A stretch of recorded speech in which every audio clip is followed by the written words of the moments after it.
원숭이 두창이 전 세계로 확산하고 있는데요. 코로나보다 전파력은 크지 않지만 치명률은 높은 것으로 알려져서 불안감이 커지고 있습니다. 아직 국내 발생 사례는 없지만 언제든 생길 수 있다는 시각도 있습니다. 전문가 연결해서 자세히 알아보겠습니다. 엄중식 가천대 길병원 감염내과 교수 화상으로 연결하겠습니다. 네, 교수님 나와 계시죠? 네, 안녕하십니까. 네. 지금 원숭이 두창이 15개 나라가 뚫렸다고 하던데요. 국내에도 들어왔을까요?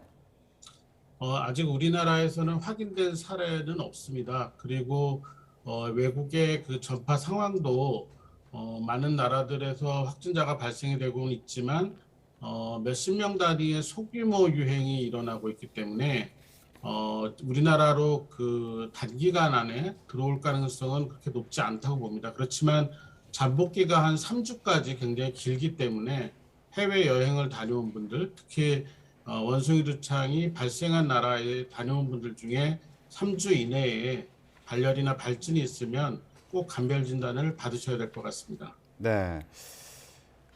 이게 새로 나온 소식 중에요. WHO에서 이렇게 얘기를 했더라고요. 원숭이 두창이 이렇게 확산하고 있는 이유가 최근에 유럽에서 있었던 대규모 파티가 그 배경이다 이렇게 지목을 했는데, 근데 이런 파티 한두 번 있었다고 바이러스가 전 세계에서 이렇게 생기는 게 가능한 일일까요?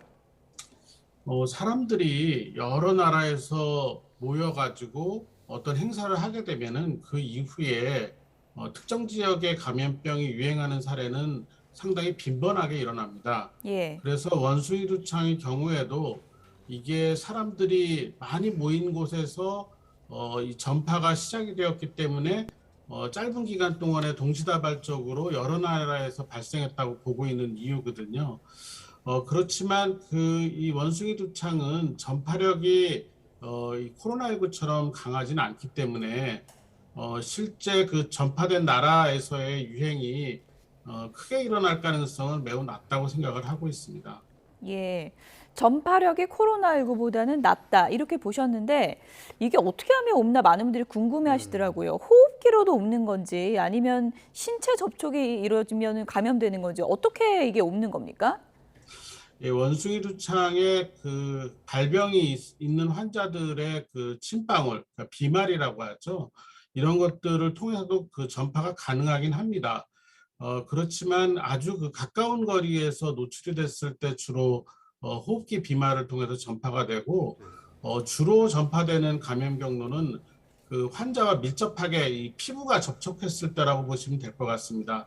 감염된 환자의 그 감염된 피부에 직접적인 접촉을 하거나 예. 원숭이 두창이 생겼을 때 저 사진에서 보는 것 같은 물집이 생기는데 이 물집이 터지면서 나오는 감염된 체액을 만지게 되면은 그 만진 상태에서 이제 인체 감염이 일어나는 게 주 전파 경로라고 알고 있습니다. 네. 지금 이런 증상을 보이는 환자들이 세계적으로 늘면서 우려가 커지는 상황인데 WHO에서는 현재 보건 수단으로 이거를 억제할 수 있다 이렇게 밝혔습니다. 그렇다면 변이를 일으킬 가능성은 없는 걸까요?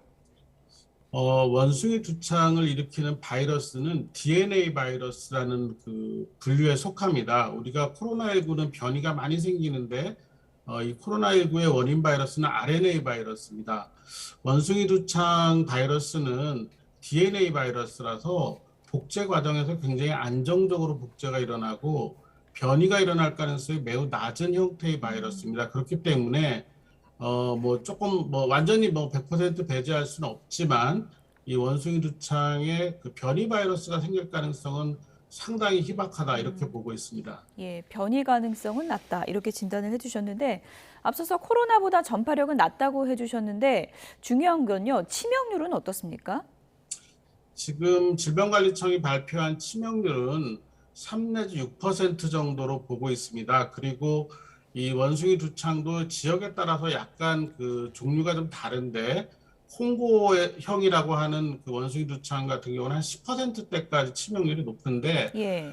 이게 사실 그 서아프리카 지역에서 주로 유행을 하고 있어서 서아프리카 지역의 주민들의 영양 상태나 건강 상태 그리고 치료를 할 수 있는 병원의 수준 이런 것들을 고려하면 이런 치명률이 한 3 내지 6% 정도까지 나오는 거고, 대부분 선진국에서 발병한 경우에는 사망자가 거의 발생하지 않는 굉장히 가볍게 지나가는 질병으로 알려져 있습니다. 네. 교수님, 앞서서 혹시 해외여행 갔다 와서 증상 보이면 검사를 받아달라고 말씀하셨는데 어떤 증상을 주의 깊게 봐야 되는지, 그리고 증상이 나타난 경우에 어디에 가서 어떤 검사를 받아야 되는 건가요?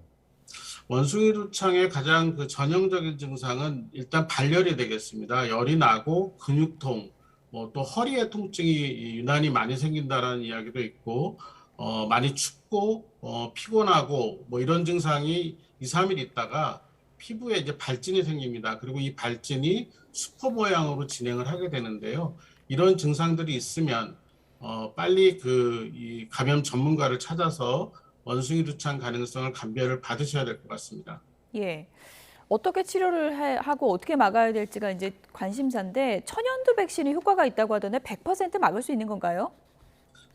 천연두, 그러니까 이 사람의 두창과 원숭이 두창은 뭐 쉽게 말하면 한 4촌 정도 되는 바이러스입니다. 그러다 보니까 우리나라가 갖고 있는 두창 백신에 의해서 한 80%에서 85% 정도 예방이 가능하다라는 자료가 있습니다. 근데 우리나라는 이미 두창 백신을 한 3천만 명 이상 접종할 이 비축 물자를 갖고 있기 때문에 만약 그 백신 접종이 필요하다고 했을 때는 이 비축된 백신을 이용을 해서 접종을 진행할 수 있습니다.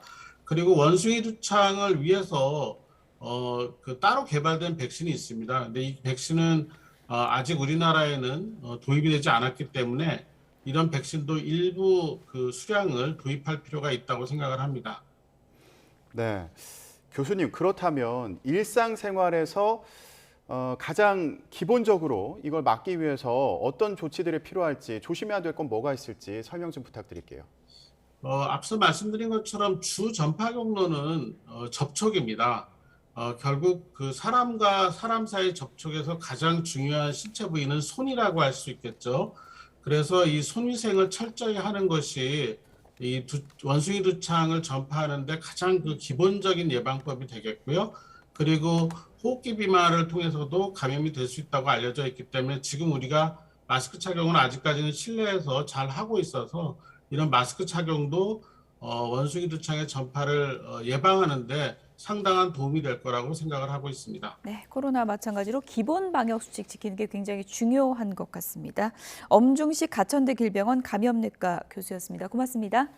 감사합니다.